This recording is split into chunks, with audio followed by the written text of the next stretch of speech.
tarde a todas as presentes.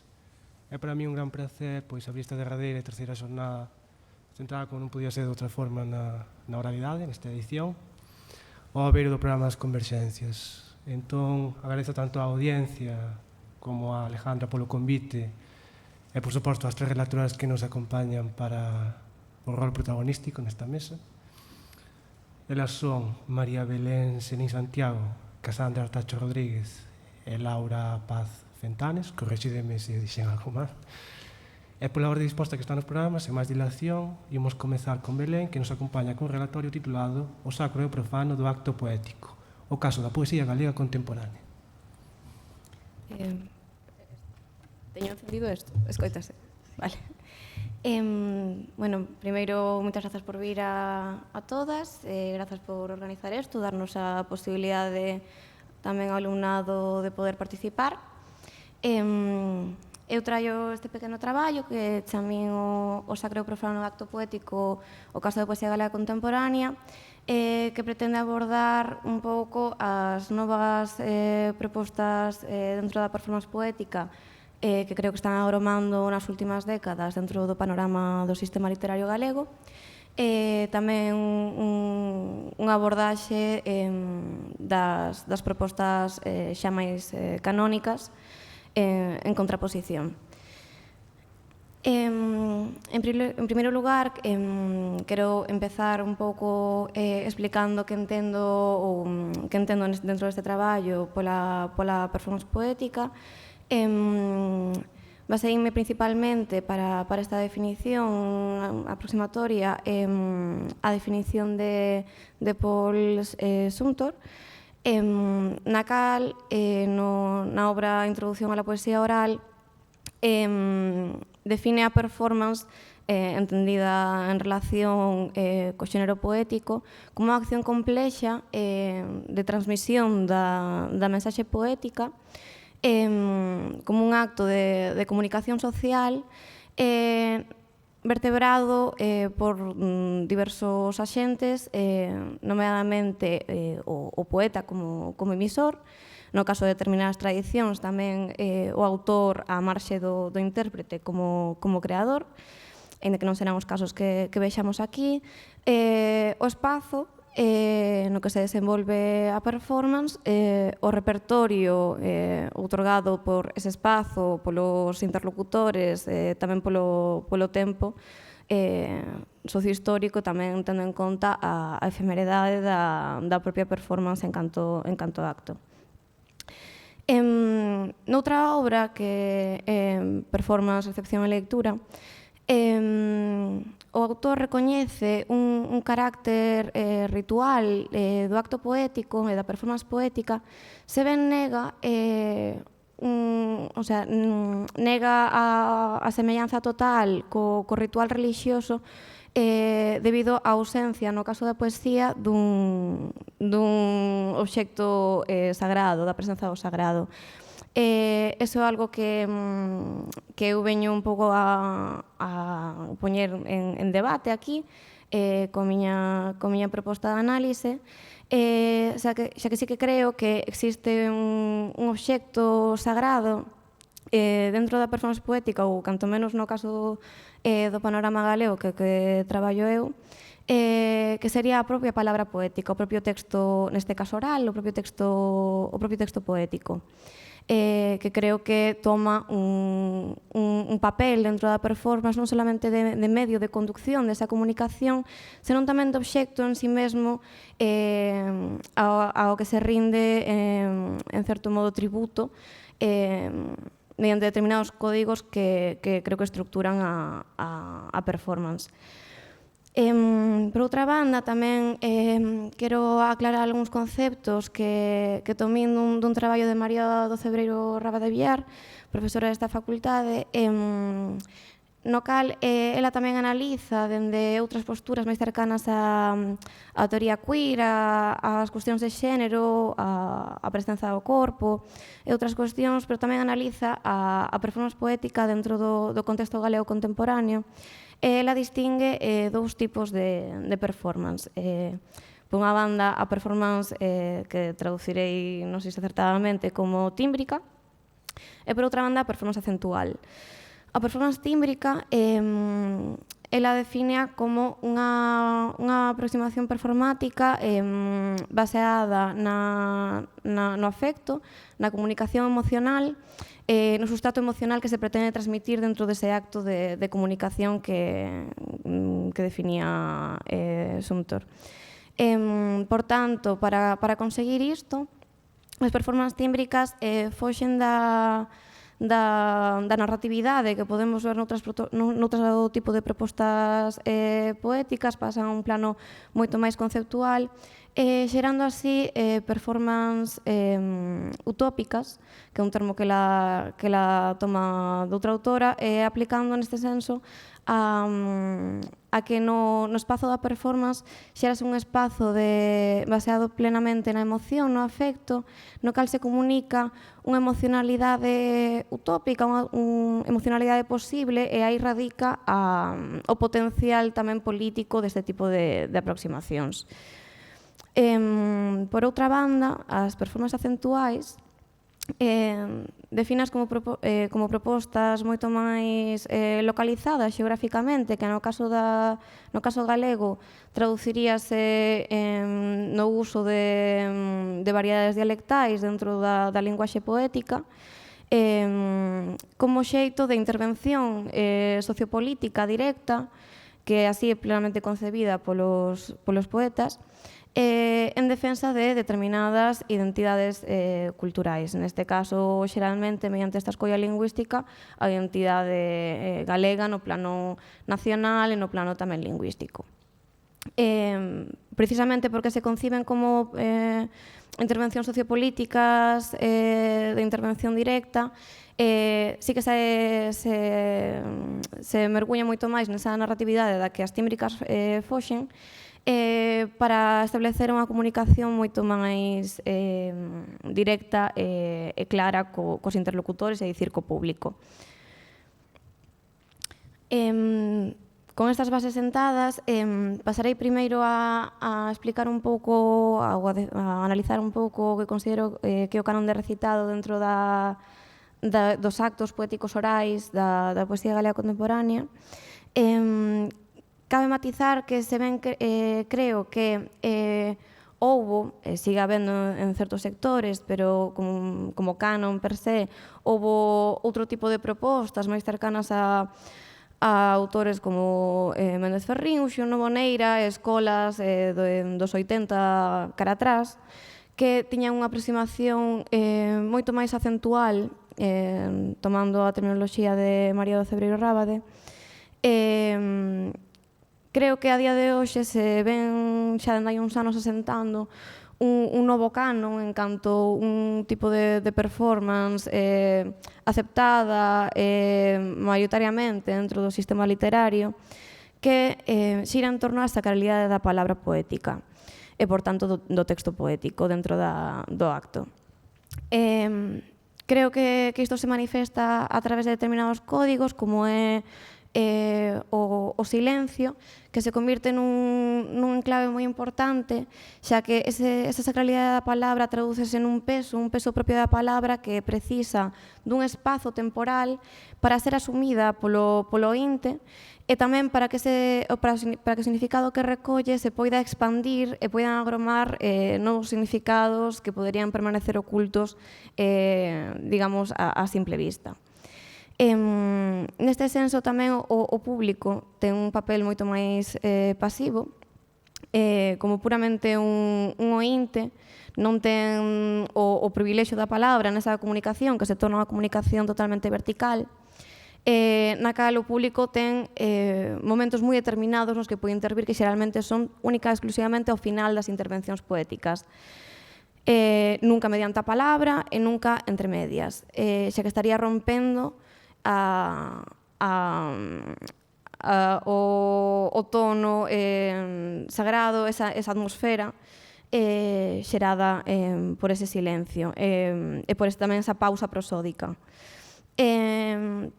Tamén creo que hai unha subordinación do texto oral ao texto escrito publicado, é dicir, dese texto escrito publicado en circuitos hexemónicos dentro do sistema literario, editado, xeralmente son lecturas dos poemas, non é unha memorización, nin unha improvisación, son lecturas in situ, ou como mínimo son textos preparados previamente e que sempre permanecen inamovibles conforme ao texto, o sea, permanece inamovible o texto oral conforme o texto escrito. Non hai posibilidade dunha variación porque sería unha transgresión desa sacralidade da palabra. Por tanto, tamén neste contexto tan formal, tan sacro, entra a necesidade dun estándar oral á altura desta situación comunicacional. Por tanto, como ben se explican traballos de Xosé Luis Regueira e outros, o contexto literario, as intervencións literarias orais, serven á vez como productoras e como reproductoras de determinadas escollas que conforman un estándar oral, como no caso galego se pode ver por cuestións como a ausencia de trazos dialectais que non estean xa tomados polo estándar escrito, tamén como consecuencia desa apega ao texto escrito que, por tanto, tamén sigue as normas do estándar escrito. Traio un pequeno exemplo para que poidamos ver estas cuestións que veño dicindo. Solamente vou poñer un fragmento porque é un vídeo moi longo. É unha intervención que se deu no marco dun evento de Compostela Somos Cultura, no que interveñen Estevo Creus, que é un poeta dos 90, e Kiko. Vou poñer un pequeno fragmento de cada un.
Vou poñer outro fragmento de Estevo Creus, da mesma intervención. Nesta plaza eu quería dicir algo importante. Mais ben quería pensar en algo. Aí está, diría. Aí está o que penso. E hai un paxaro, non hai un paxaro. Hai un paxaro, non hai un paxaro. Con isto creo que suficientes, non vou ir de tempo. Creo que se poden ver toda esta serie de códigos que fun dicindo antes, a importancia do silencio, sobre todo no caso de Kiko, uns silencios tremendamente dilatados, unha prosodia tremendamente pausada, tremendamente lenta, No caso deste Bocreus, creo que tamén hai, tamén por unha cuestión de idade, unha herdanza máis dese primeiro canon que dicía antes, a grandilocuencia nos xestos, un pouco de bardo, tamén no senso no que explicaba nese artigo María do Cebreiro, de que na poesía galega, na comunidade galega, hai ainda unha concepción un pouco bárdica dos poetas. Tamén creo que en ambos casos, mas tamén, quizás sobre todo no de Kiko, hai un ton un pouco oracular, esa abordaxe moito máis conceptual, máis simbólica, tanto no texto como na proposta performática de cara ao espazo. E creo que tamén se ven, neste caso, unha intervención pautada na que non unha lectura como que se pode dar dentro de, por exemplo, as presentacións de libros, ese tipo de eventos. Tamén hai un traballo previo do texto escrito, ou polo menos esa é a forma na que adoitan traballar estes autores noutras ocasións. Son performances que eu considero puramente tímbricas, no senso de que creo que están xerando nese espazo, neste caso un espazo, en canto a unha intervención nunha praza pública, un espazo tremendamente emocional, no que a comunicación desa emoción é o punto fundamental da proposta. Volvendo á presentación, que a teño aquí. E agora pasarei a falar de algunhas propostas disidentes, xa co Grupo Rompente nos 80, pero tamén, sobre todo, dende a xeración dos 90, que supuxo unha ruptura moi grande de moitos preceptos do que era o campo literario galego ata o momento. Produciuse unha volta á oralidade, tomando o formato dos recitais, de novo, fora de eventos como que dicía ahora, de presentacións de libros e outro tipo de eventos similares. E tamén se tomaron novos espazos, levouse a poesía aos bares, aos pubs, a espazos tremendamente profanos dentro desa sacralidade da palabra poética. E tamén se fixeron propostas moito máis distendidas, espazos que pola súa definición son moito menos ríxidos, no que os códigos do campo literario non entran nese xogo, e que tamén teñen a súa repercusión nas estruturas da performance poética. Hai unha ruptura do silencio que víamos que era un piar fundamental na performance canónica, de que dentro deses espazos xa é casi unha imposibilidade, mas tamén por parte da intervención do público, é dicir, o son da xente falando, os aplausos, os vitoreos entre medias, non hai unha estrutura tan pautada en canto ás intervencións, hai un aumento da velocidade prosódica, un aumento do volume, hai un desapego do texto escrito que ás veces ni sequera é existente en algúns casos máis extremos, digamos. Tamén recordemos que a época na que empezaron a gromar un montón de proxectos de autoedición, como letras de cal. Entón, a rixidez do texto escrito en canto a esa legitimidade que lle outorgaba o texto editado na performance canónica rómpese por completo, porque deixa de ser un texto dentro de canles hexemónicas e deixa de ser un texto que subordina ao texto oral, senón que se dan a volta ás tornas. Por tanto, tamén esa necesidade dun estándar, sobre todo dun estándar que se adecue, ese estándar escrito deixa de existir, agroman propostas nas que o uso de variantes dialectais, como pode ser María Lado, toman un protagonismo dentro do recitado moi grande, acercándose máis ás performances acentuais das que falaba María do Cebreiro. E, por tanto, tamén hai un achegamento no sentido lingüístico ao público, en canto hai un achegamento á fala cotiá. Tamén é un código moi importante a idea da mutabilidade do poema. Ao non existir ou non ser tan ríxido o texto escrito de cara a estas interpretacións, tamén se fai en moitos casos, na maioría dos casos, un xogo incluso memorístico. O poema memorízase, reprodúcese. E, por tanto, sempre ante a memorización hai o lugar ao esquecemento, hai o lugar ao erro, hai, por tanto, lugar á variación. Nalgúns casos, como os que falaremos agora, incluso hai unha elaboración in situ do texto poético. Por tanto,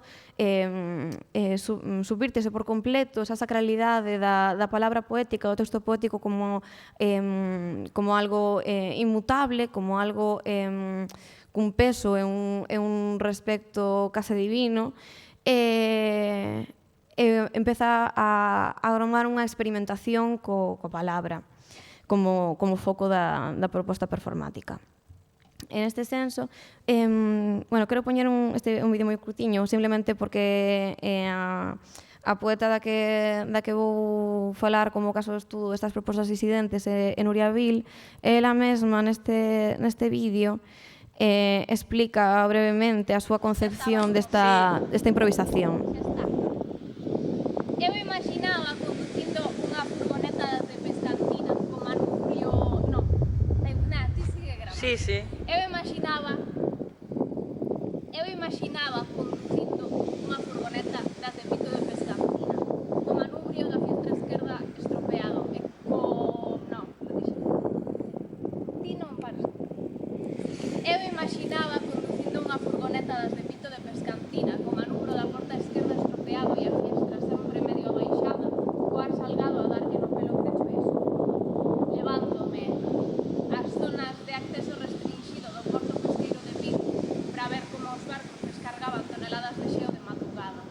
Eu imaginaba así, ainda que ela nunca vivira no mar.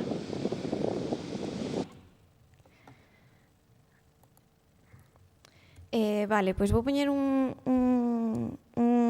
poema de Nuria Vil, non enteiro, para que vexades un pouco.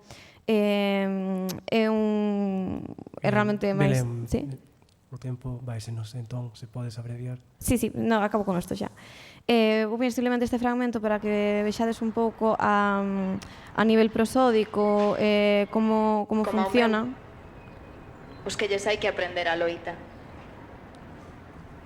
Despois de ser eu tan frágil, comecei a detestar a debilidade. Ese medo de non ser bonita, de ter as bragas sucias, os caixóns desordeados e o armario desfeito. Aprendín a sacalo todo de fora. A rabia, esa que tanto nos comprime dende o útero a gorxa e que nos deixa sen voz. Aprendín a vomitar o odio, ese que se me acumula no brando do externo, a carón do corazón. E aquí, dentro, nesta gándara de soños, medran flores regadas. E non lle importa. E a boa ao lado fai as palmas, come centos de cacahuetes e tira as cascas polo ar, porque aquí, neste terreo ermo de soños que eu cultivo, non hai lixo para desbotar.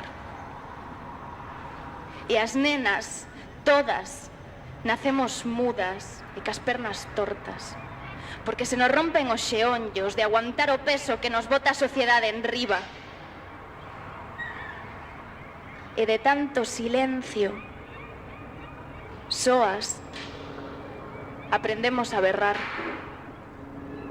Así que a vos, que calades, desexo vos fillas poetas, fillas silenciadas, ninguneadas, fillas ignoradas, fillas ás que ninguén lle queira dirixir a palabra polos corredores da facultade, por críticas, por ter unha opinión. A vos que calades todo, desexo vos fillas que critiquen as políticas que vos votades. Nada, xa para acabar, dicir que creo que se nota evidentemente a diferencia, hai unha narratividade moito maior, un volume moito maior, unha velocidade moito maior, En propostas moi recentes do Nuria Vir atopamos tamén unha introducción de trazos dialectais que chegan máis a esa performance acentual, que creo que combina cunha performance tamén tímbrica, pero que precisamente esa hibridación que creo que enriquece estas novas propostas. E creo que en directo tamén se aprecia por completo o novo papel do público, esa apropiación do espacio para unha intervención sociopolítica, pero tamén dende a emoción. E xa está.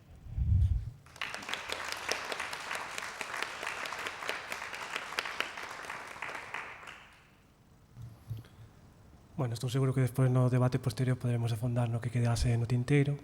Agora vamos continuar con Cassandra e o seu relatorio Walter y Julia, poesía oral en lengua alemana. Perfecto. Hola a todos.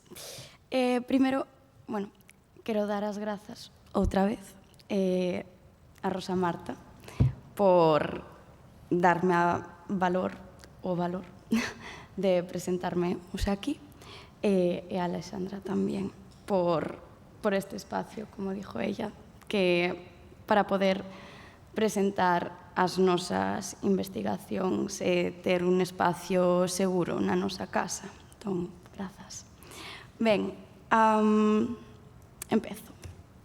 Eines Tages, Baby, werden wir alt sein und an all die Geschichten denken, die wir hätten erzählen können unter der Linden an der Heide, da unser Zweierbette war's.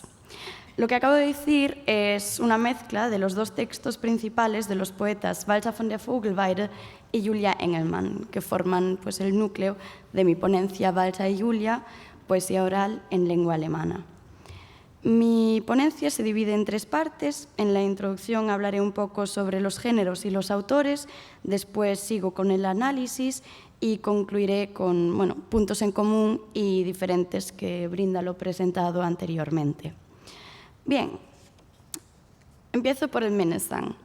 El Minnesang pues, se puede dividir la lírica alemana de la Alta Edad Media en 2 géneros distintos, siendo estos pues, la poesía proverbial o sapiensal, que es el Sangspruch, y la poesía amorosa, que viene siendo el Minnesang. El Minnesang es la lírica trovadoresca alemana de la sociedad caballeresca cortés del siglo XII hasta el siglo XIV. La palabra viene del alto alemán medio, Minnesang, y significa canto de amor, que puede incluir tanto el amor sensual como el amor espiritual. No se sabe exactamente cómo han sido transmitidos los textos hasta ser recogidos en los códices que hoy preservamos, pero sí que hay indicios que reafirman que hubo algún tipo de soporte, como podemos ver aquí, que es una miniatura de Gottfried von Strassburg, que es otro lírico y autor muy importante, que vemos aquí su soporte. Y esto es el Códice Manesse, está en Heidelberg. Recomiendo ver miniaturas de ahí. Bueno, sobre todo en la segunda mitad del siglo XII encontramos muchos textos anónimos, y esto es debido a que probablemente fuese más importante el texto que la persona que lo recitaba. Pero también puede relacionarse con que los cantantes tempranos no hayan sido remunerados. Pero uno de los primeros Minnesänger que profesionalizó su don fue Walter von der Vogelweide. Él cantaba abiertamente de su situación financiera en sus obras. La dependencia de las personas pudientes y ricas era algo bastante real que se reflejaba en la producción de las obras. Eso influyó en la libertad y autonomía del escritor, lo que también pasa a los y las poetas en nuestra sociedad, ya que suelen depender de editoriales, lectores, a veces del sistema político, pero sobre todo del Zeitgeist. El Zeitgeist es pues, el espíritu del tiempo, no sé si sabéis la palabra. Bien. El Minnesang es una poesía con perspectiva deística, porque, aunque no se puede confundir el yo lírico con el recitador. El yo tiene que ser concebido como una forma de interactuar con la sociedad, revelar juegos mediante su posición alternativa para contraponer diferentes concepciones de la Minne. La Minne es el amor. Lo hace de tal forma que encontramos muchos trazos intertextuales y frecuentes referencias a otros autores, intentando mostrar así un colectivo afín detrás del yo. Tanto en el Menesang, la slam poetry consiste en poemas contados desde una perspectiva unidireccional. Al disolverse las fronteras entre el yo lírico y él o la slammer, el público no distingue lo ficticio de lo real, dado que la mayoría de los y las slammer utilizan una narración en primera persona que anima al público a percibir la actuación como un momento confesional, que podemos ver también ayer los que estuvieron. Al mismo tiempo, es importante señalar que, aunque la proclamación de la identidad parece una parte clave del éxito de un poema slam, el arte y la ejecución de esa proclamación son tan importantes como la propia declaración. O sea, es tan importante el arte y la ejecución como el propio texto. Los Poetry Slams han ganado fama internacional en los últimos años y este crecimiento del movimiento cultural pues, permite que los estándares de escritura, tono y temática, así como su representación, crezcan. En dicha escena difieren un poco las opiniones sobre este como género, ya que en principio todo tipo, siempre que sea de autoría propia, puede utilizarse, con lo cual no se puede hablar de un género porque todo tipo de texto puede utilizarse. El primer Poetry Slam aconteció en Chicago en el año 1986 y de ahí, con unas reglas similares, se convirtió en un fenómeno mundial. Se trata de poesía pública que sucede en campeonatos regionales como estatales. Y, por ejemplo, tuvimos aquí la suerte en Santiago que hace 2 meses hubo la nacional del Poetry Slam aquí. Y, de hecho, Diego, que estuvo ayer conmigo, la presentó y lo organizó. Sí, la temática puede variar mucho, incluyendo textos políticos y situaciones pues, cotidianas, como en cualquier caso, ¿no? o el amor. Hay cierta intertextualidad, ya que los y las slammer recurren a textos de otros slammer, a canciones, obras literarias o medios de comunicación. La composición de estos textos se efectúa considerando el ruido que puede haber en la sala, con lo cual recurren a fórmulas redundantes, facilitando el seguimiento al público. Estas fórmulas se encuentran sobre todo en los estribillos o en principios de frase anafóricos. Estando el Poetry Slam abierto para cualquier público y a cualquier participante, abre puertas a cuestiones de reformulación del concepto de poesía, no solo en plan, la problemática sociopolítica sobre quién puede acceder a poesía, sino la cuestión crítica sobre qué es y cómo debe evaluarse. Ahora procederé con la slammer Julia y el Menesenga. Menesenga es el cantante, o sea, el que canta el Menesang, Walter von der Vogelweide. Bueno, Julia Engelmann nació en 1992 en Schleswig-Holstein y es una actriz, poeta, cantante, poetry slammer alemana. Ella enardeció el movimiento del Poetry Slam en Alemania cuando su actuación en el 5º Hörsaal-Slam de Bielefeld se viralizó. Después vamos a ver un trocito pequeñito de esto. En el texto que recita, One Day Reckoning Text, hace un llamamiento del tipo Carpe Diem a su generación. Ella también introduce elementos intertextuales de canciones u obras literarias alemanas e internacionales, lo que hace que sus poemas toquen la fibra de varias generaciones. Aparte, ella ha sido denominada la voz de una generación, ya que sus textos encarnan el Zeitgeist, y tiene 30 años y es denominada la mejor o más exitosa poetry slammer de toda Alemania. De Walter no podemos decir mucho porque solo conocemos su existencia cierta por una única mención del 12 de noviembre de 1203 como Valtero Canturi de Vogelweide del obispo Wolfgang von Erla de Passau. El poeta no habrá sido caballero ni de la nobleza alta, pero pertenecía al elenco artístico del obispo. Se supone que nació alrededor de 1170, no sabemos dónde, y según fuentes murió alrededor del año 1230 en Würzburgo. Pauske, que es una autora que cito bastante, dice que es el lírico más prominente con una obra extensa que transgrede las fronteras filológicas. ¿Por qué? Porque no solo compuso Menesan, sino que fue un autor muy versátil, componiendo también lírica política, con lo cual sus obras tienen peso en la política, o bueno, en la historia política y en la poesía. Valcha cantaba, y esto es bastante importante porque es como el primero que lo hace, para expresar pues, una nueva concepción del amor ideal que no está atado a estamentos y que se basa en un amor mutuo y correspondido. Volviendo al remix del inicio, me centraré ahora en los poemas Under der Linden de Valcha y One Day Reckoning Text de Julia Engelmann. Bueno, Under der Linden significa bajo el tilo, y mientras voy hablando podéis ver pues, por los colores aquí a lo que me refiero. Sé que no vais a entender lo que pone aquí, pero no había sitio en el folio para ponerlo también en español, así que lo siento mucho. Bueno, el poema Under der Linden habla de un amor furtivo que fue consumado bajo un tilo. El encuentro es muy explícito, ya que la voz poética habla de una boca muy roja, siendo eso en la lírica medieval alemana una señal de erotismo y belleza. En ningún lado podemos ver trazos morfológicos de un yo lírico femenino, pero sin embargo se supone que lo es. Debemos tener en cuenta que el Menesang es un discurso abierto delante de la sociedad, y el Menesenga habla públicamente del amor y da pie al juicio del público.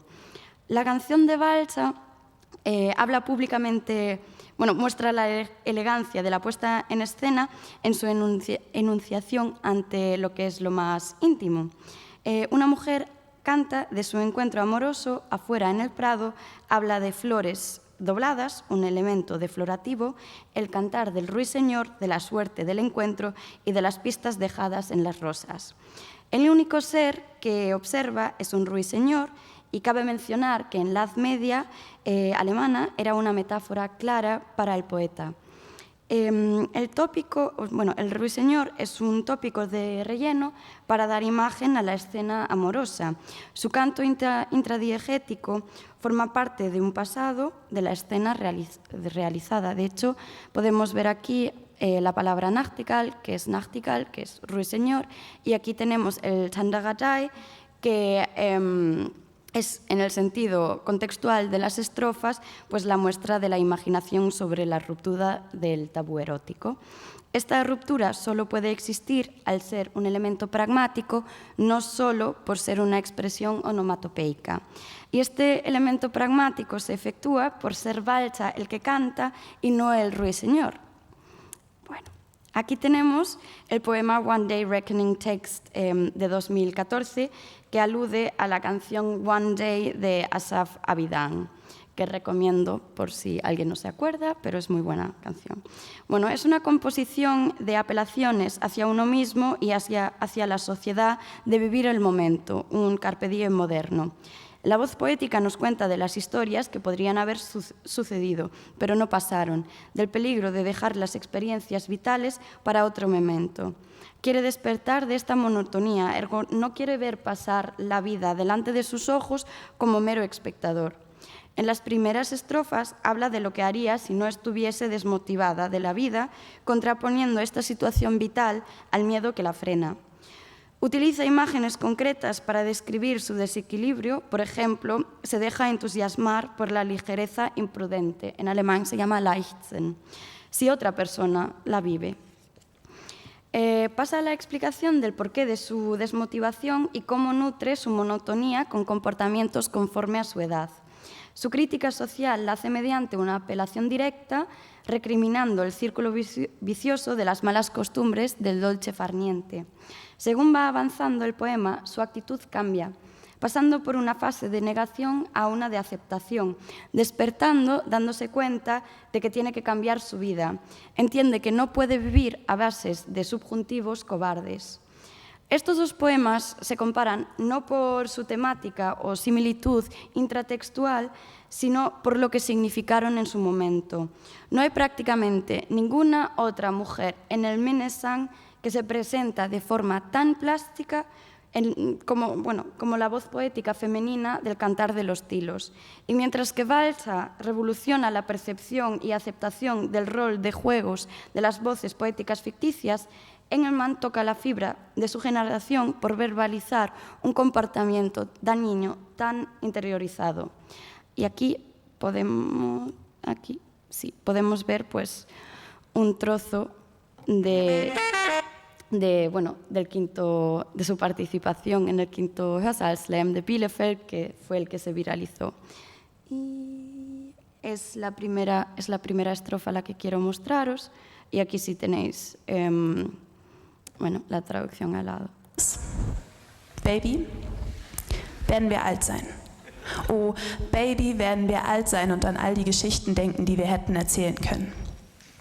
Ich bin der Meister der Streiche, wenn es um Selbstbetrug geht. Bin ein Kleinkind vom Feinsten, wenn ich vor Aufgaben stehe. Bin ein entschleunigtes Teilchen, kann auf keinsten was reißen. Lass mich begeistern für Leichtsinn, wenn ein anderer ihn lebt.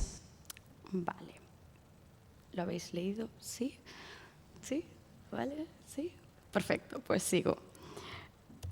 Vale. Ah, no. Ahora, sí.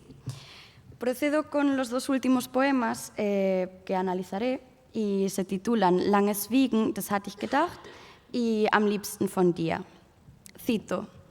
En la poesía amorosa, Balza combina canciones de corte más o menos tradicional con otras que exploran las fronteras del género. Un ejemplo de estas es la que llamamos Canción de los Vástagos Verdes, así Millet. Se muestra aquí una interdependencia entre dama y cantante en la primera estrofa, revelando el juego ficticio cuando apela directamente al público. La dama no quiere seguir escuchando al amante, sabiendo que su canto la alaba, y se puede percibir la dependencia al cantar porque si la dama en cuestión mata al amante con su silencio, ella también morirá. Y esto significa que ella tiene el estatus social que tiene gracias al elogio por parte del cantante, con lo cual, si ella no se muestra benevolente con él, pierde dicho estatus. Aquí se abre una dimensión metaliteraria, ya que el cantante habla de la fama que obtendrá cantando de una dama que en realidad es ficticia. Bien, en la última estrofa introduce el tiempo y la vejez, utilizando recursos obscenos y paródicos, encargándoles a unos jóvenes, en el caso de infidelidad futura de la amante, a fustigarla con vástagos verdes. ¡Qué bien! Vale. La siguiente, Am liebsten von dir, de Julia Engelmann.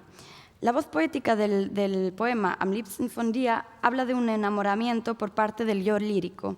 El poema muestra la dependencia emocional que siente la voz femenina, pero también el deseo de validación como ser existente por parte del sujeto deseado, del cual ignoramos el género careciendo de trazos morfológicos reveladores.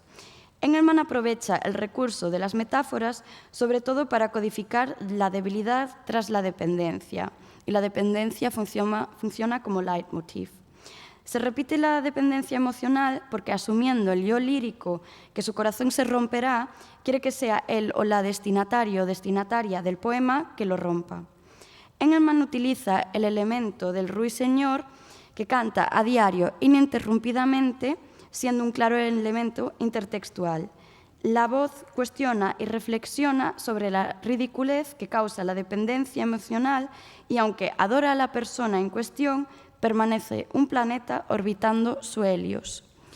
Estos dos textos hablan de la dependencia entre enunciador y enunciatario, entre autor y recipiente del elogio. Por un lado se habla de la interdependencia, por otro de las connotaciones de dependencia social. La voz poética femenina de Engelmann no podría cantar si no hubiese un sujeto adorado al que se dirige el poema, al igual que la voz poética masculina de Balza. Y aquí os quiero poner el vídeo de Am liebsten von dir, que también... ¿Cómo vamos de tiempo? Justitos. Vale, ya acabo. Vamos, así. Ay. hinter meiner Leibeswand und überm rechten Brustbeinrand, unterm linken Schlüsselbein und 1, 2, 3, 4 Rippen breit, liegt geheim und schützenswert, denn da kommt mein Rhythmus her, und zwar schon mein Leben lang, das, was ich dir geben kann. Aquí vemos un poco la dependencia porque ella habla de que lo que le puede dar al sujeto adorado es su corazón, y yo creo que es bastante significativo dar su corazón a otra persona. Vale. Bien, estoy llegando al fin de la ponencia y quiero retomar algunos puntos que hemos visto. Bueno, la producción literaria medieval muestra paralelas con el Poetry Slam y podemos ver referencias intertextuales de la lírica medieval alemana claras en el Poetry Slam.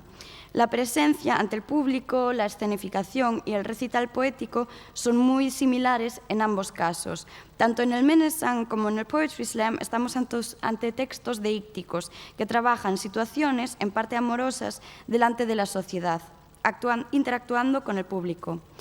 Aunque en el Poetry Slam el público literalmente juzga actuación y texto, en la sociedad cortés el juicio es más bien alegórico. Las posiciones del enunciador y de los enunciatarios es símil, pero difieren algunos matices.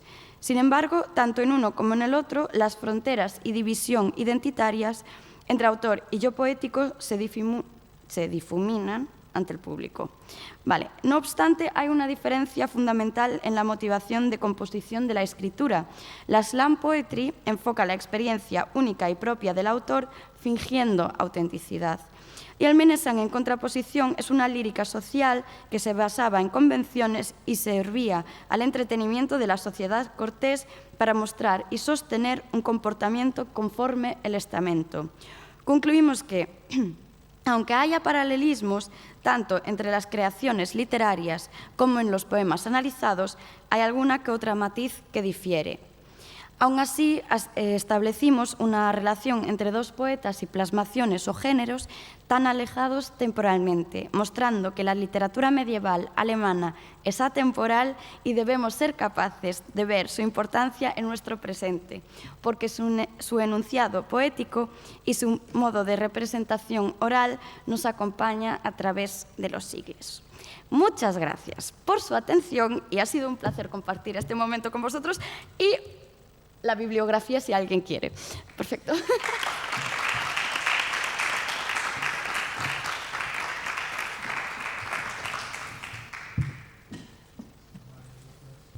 Moitas grazas, Casandra. Entón, imos continuar esa para pechar a vixente mesa coa exposición de Laura, que vai falar sobre a oralidade cero e o flamenco en José Ángel Valente.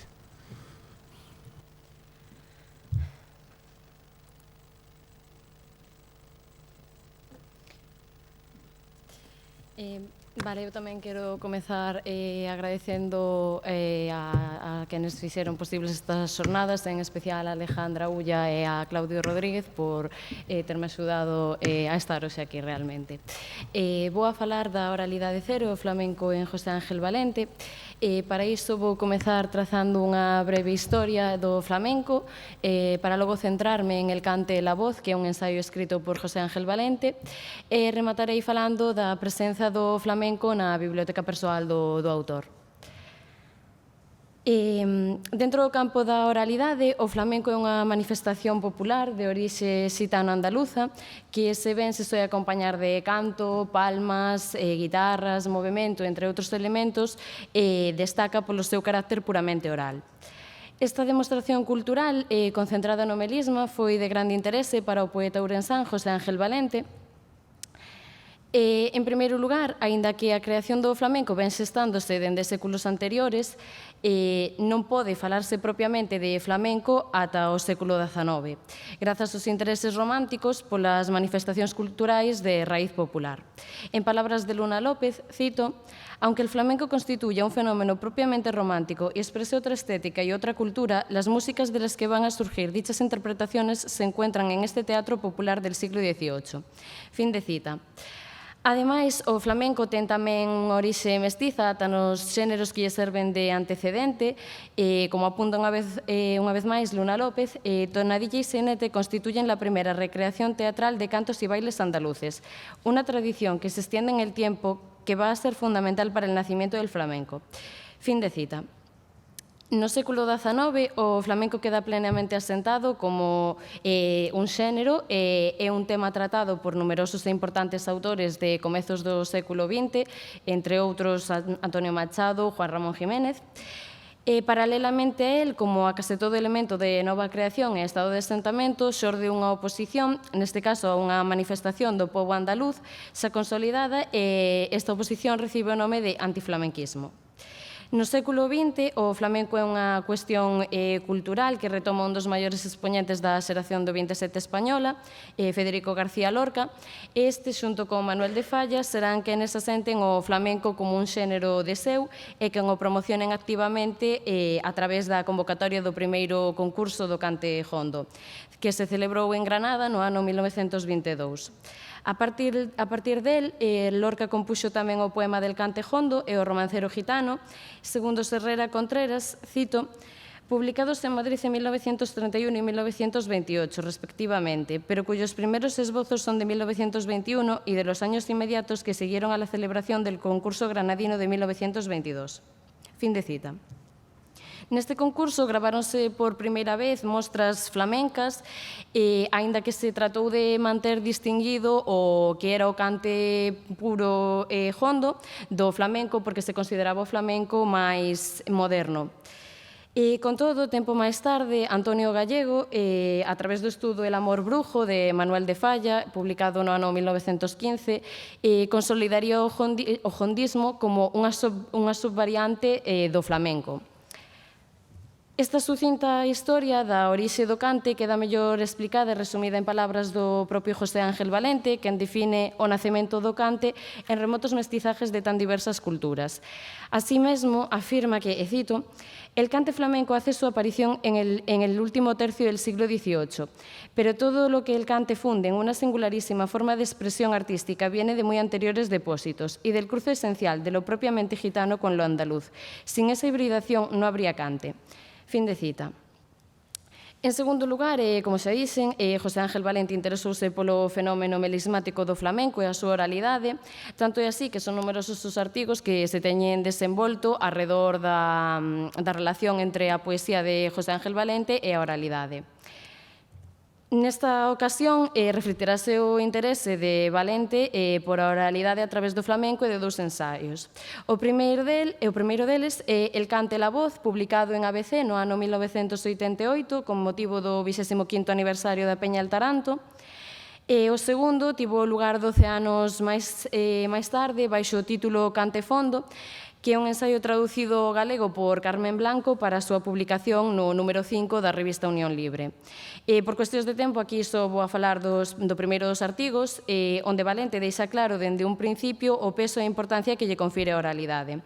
Cito, toda poesía, por culta que sea, por hermética que nos resulte, busca siempre en lo más oscuro de sí su elemento corpóreo, el misterio de su encarnación, la voz. Se hace o es cantar, canción, canto, cante.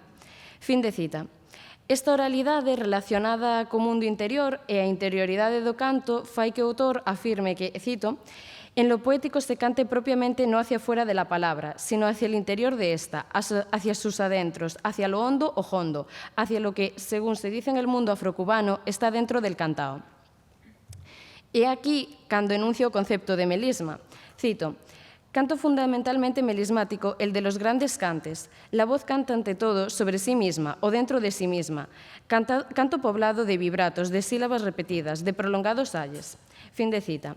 O melisma é, segundo a Gran Enciclopedia Catalana, no canto plano, o canto de diferentes notas nunha soa sílaba, como os longos melismas resultantes dos aleluyas ou os adornos de órganos e discantes medievais. É precisamente este plano da oralidade do cante no que non comunica, máis que prolonga o son, o que lle interesa especialmente a Valente, e que describe de forma tan adecuada que se fai casi imposible non reproducir mentalmente estas melodías se ten escoitado o flamenco antes. Ademais, Valente aborda unha idea que ven cuestionándose dende a antigüedade, que é a posesión do ser humano pola palabra.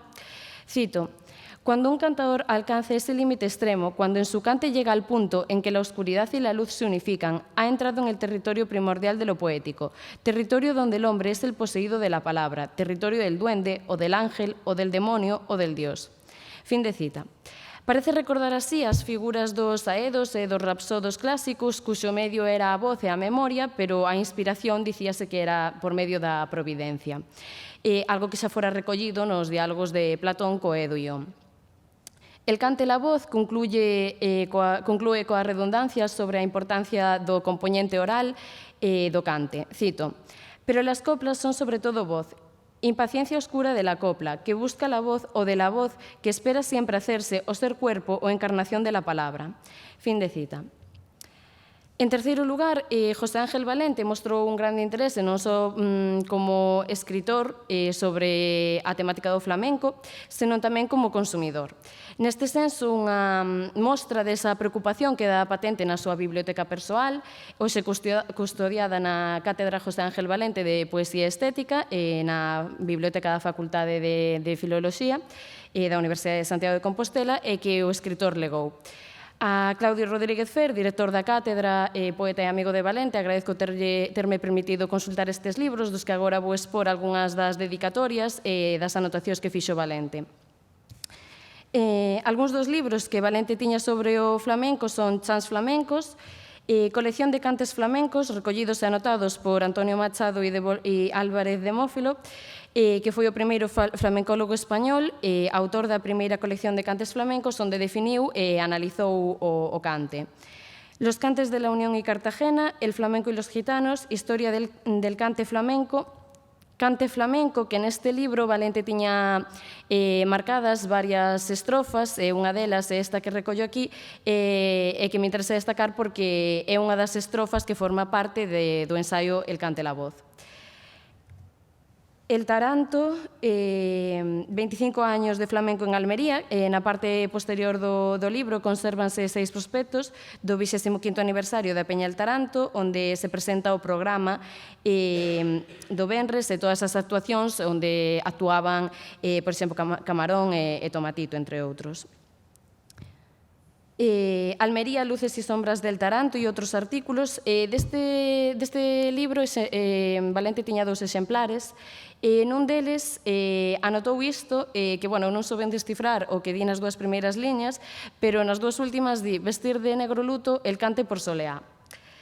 La poesía tradicional en el cante andaluz de las jarchas al cantar Etre flamenco, que é un libro ilustrado con dedicatoria en francés para Valente e a súa esposa do autor Michel Dussaide. Así como obras xa mencionadas, como Romancero gitano, Poema del Cantejondo, Llanto por Ignacio Sánchez Mejías, con dedicatoria de Damaso Alonso, que di así: para José Anxo Valente do Casar, o día do seu santo, Damaso Alonso, e o poeta do Cantejondo, e o poema do Cantejondo, perdón.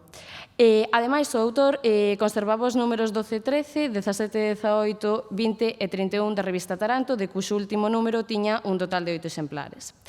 En conclusión, Valente admirou profundamente o flamenco e interesouse pola oralidade e o melisma deste en especial.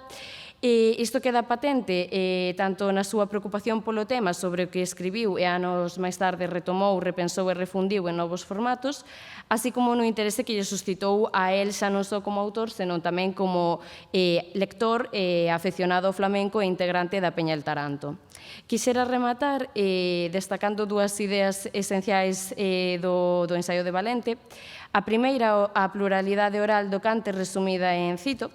Al oír la voz del cante tiene uno la impresión de que esta, aun siendo tan individual, habla desde muchos fondos o estratos de la memoria colectiva. Un hombre solo en el cante canta desde muchas memorias. Fin de cita. A segunda e última é o carácter poético e universal. Cito: es fácil comprender, pues, que desde hace tiempo percibamos en la voz del cantejondo uno de los paradigmas primarios de lo poético. Entiéndase que en esta perspectiva nos aproximamos al cante no desde una flamencología, territorio en el que apenas alcanzaríamos el nivel del oscuro aprendiz, sino desde una poética, lo que supone sobre todo el reconocimiento en el cante, con ser este tan propio del lugar o de la tierra donde nace y se produce, de un patrón estético universal. Fin de cita. Bueno, eso. Muchas gracias.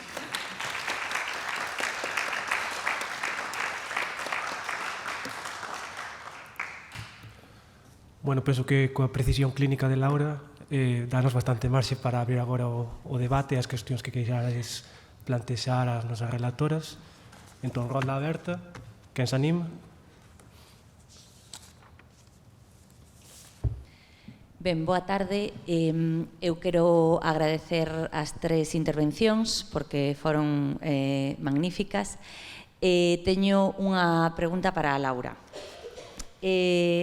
Se non entendín mal, fixeches unha referencia moi interesante a varios textos de Valente, máis ben de carácter ensaístico, e despois tamén a certos volumes que integran a súa biblioteca persoal vinculados co flamenco.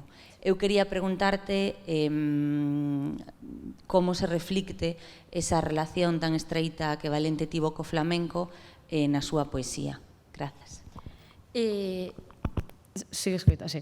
Eu creo que, sobre todo, polas anotacións que ele ia facendo neses libros, o que ia marcando. Despois, claro, eu non falei do segundo ensaio.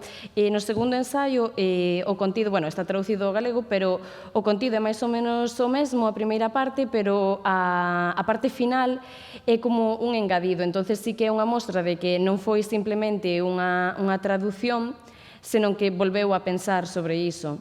Entonces, claro, despois ele era integrante da Peña El Taranto e pois sí que tiña moita afición e gustaballe moito o flamenco.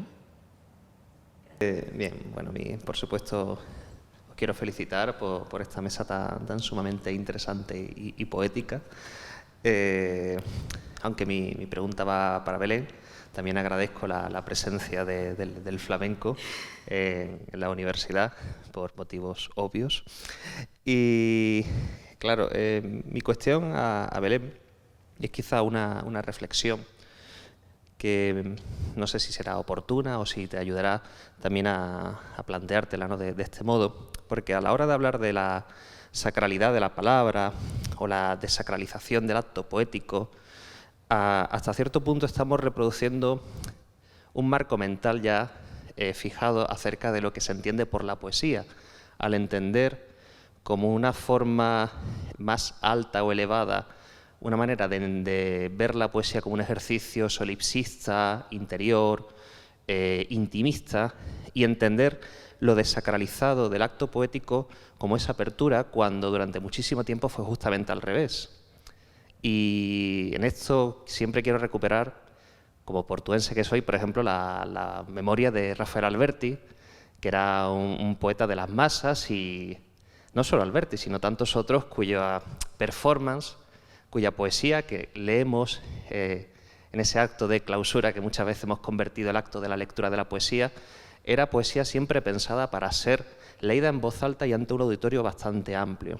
Entonces, mi reflexión o mi comentario es que a la hora de plantear esa dicotomía entre lo sacro y luego esa desacralización, ver también desde qué marco mental, desde qué visión hegemónica acerca de la poesía y de la cultura estamos hablando, porque podríamos darnos cuenta que durante mucho más tiempo fue justamente al revés, y solo desde una visión restrictiva de la poesía en un momento dado del sistema literario, solo se invierten esos valores, ¿no? Pero era como un comentario que me había sugerido tu ponencia. Gracias. Vale, sí que está. Pode ser, creo que hai moitas, o sea, cabe decir que creo que hai moitas posibilidades de aproximación a esta cuestión, igual que eu fago dende esta proposta. María do Cebreiro, no artigo co que traballín, fai unha aproximación ao mesmo xeito de estudo dunha perspectiva totalmente diferente. Creo que tes razón no que dir, no sentido de que, evidentemente, a predominancia do texto escrito, especialmente no caso da cultura galega, é relativamente recente en termos históricos. De feito, xa María do Cebreiro aí indica verdade que creo que vamos considerar absoluta dentro dos estudos literarios e concretamente dos estudos literarios galegos, que a instauración máis hexemónica do texto escrito ben co rexurdimento, ata entón, dende a época medieval, no cal tamén a oralidade tiña un papel tremendamente protagonista, como é obvio, durante os séculos oscuros a cultura galega e o galego en xeral sobreviviu eminentemente no oral, pero sí que creo que despois, dentro do proceso que se deu a partir do rexurdimento, que se deu co Grupo Nós, que se volveu a dar un paso atrás durante o franquismo, pero que sí que sigue presente se temos en conta a produción dentro da diáspora, creo que sí que se instaurou unha hexemonía da escrita tamén como aquilo legitimador que como cultura e como literatura que se nos fora negado. E creo que precisamente esa volta á oralidade, non a oralidade en termos xerais, evidentemente sempre se fixeron recitais, sempre se fixeron actos públicos, e sempre se fixeron, sobre todo en épocas nas que tamén a construcción interna do poema estaba máis orientada a unha rima, unha métrica, sempre eso ten unha vertente oral. Eso sempre estivo aí, pero creo que sí que se deu unha volta á oralidade dentro un sentido máis flexible, menos estruturado, se cadra unha oralidade un pouco máis pura, máis desenfadada, e tamén máis afastada deses circuitos que se ven o noso un sistema periférico non deixan de estar no centro da nosa periferia. E creo que tamén esa oralidade foi reapropiada, concebida así por estas propostas que están máis nas marxes do sistema literario. Pero grazas pola reflexión. Máis preguntas, máis cuestións? Todo moi interesante. Eu teño unha pregunta para Cassandra para equilibrar as cousas. Quería preguntar sobre este contraste ou comparación entre Minnesang e a poesía de Julia. Si non entendo mal, o Minnesang era cantado. O sea, había música. Bueno, vou falar un pouco máis e despois... Entón, a pregunta é esta. Entendo que Julia, todas as súas actuacións son de palabra dita, non cantada. Vimos dúas e as dúas eran así. E ao mesmo tempo... O sea, por unha banda quería... Si nos podes ampliar un pouco esta cuestión, que me parece que pode ter interese, porque os poemas de Julia son realmente moi musicais. Non escoitamos, é unha pena que xa sei que non daba tempo escoitar polo menos algunha estrofa dos medievais, pero ao mesmo tempo estas actuacións de Julia son moi populares, polo que dixeches, non? Entón, en que medida actualmente se musicalizan os seus poemas? Entendes por onde vou? Moitísimas grazas. ¿Está encendido? Sí, vale. Sí, el Minnesang en principio se supone que fue recitado cantando, pero como no tenemos las partituras ni se conservó nada por el estilo, no sabemos si realmente ha sido cantado, si hubo instrumentos, eso no se sabe. Es una pena porque enriquecería todo lo que es pues, el contexto, porque no sabemos, solo tenemos conocimiento de algunos de los textos, algunos del Minnesang, pero lo que es la música detrás se desconoce. Sí, Julia en principio no canta, pero sí... sobre todo en el poema One Day Reckoning Text, al principio, para poner como en contexto su texto,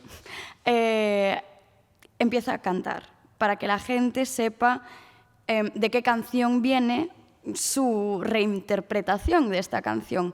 Entonces ella canta y después el ritmo cómo va recitando el ritmo, es el ritmo de la propia canción. Entonces, no es canto, pero sí que tiene ahí una rítmica muy bonita. En el poema Am liebsten von dir no lo hace. De hecho, ella tiene una presencia muy amplia en las redes sociales, en Instagram, en Facebook, en YouTube sobre todo también. Y ella viene del Poetry Slam. Entonces, en el Poetry Slam no se puede cantar, no puedes tener instrumentos, no puedes nada. Es tu voz, tú y tus 3, o en Alemania, aquí son 3 y en Alemania son 5 minutos normalmente. Pues tú y tus 5 minutos y ya. ¿Qué pasa? Que ella pues reinterpreta sus poemas en sus redes sociales y ahí sí que canta, porque de hecho ella está sacando álbumes con canciones y muy guays. De hecho, acaba de sacar otra nueva canción, por si alguien en algún momento quiere mirar lo que hay en YouTube. Julia Engelman mola mucho, pero sí, entonces es verdad que en el aspecto de, vale, el Minnesang se canta o se cantaba, el Poetry Slam no, pues sí, eso es algo que difiere, pero yo creo que no es tan importante que eso difiera, porque también enriquece y sí. Así que gracias por la pregunta y espero que la he respondido bien. Gracias. Sí. Último comentario, reflexión, louvanza no auditorio. Non, bueno, tiveste sorte que eu non tive que abrir fogo, o sea, grazas á audiencia, porque estaba aquí disposto a coas miñas cuestións, pero moitas grazas ás 3, pechamos esta mesa, voltamos ás 8:45, estáis todas convidadas a tomar agora un café aquí, se queredes. Sí. Pero...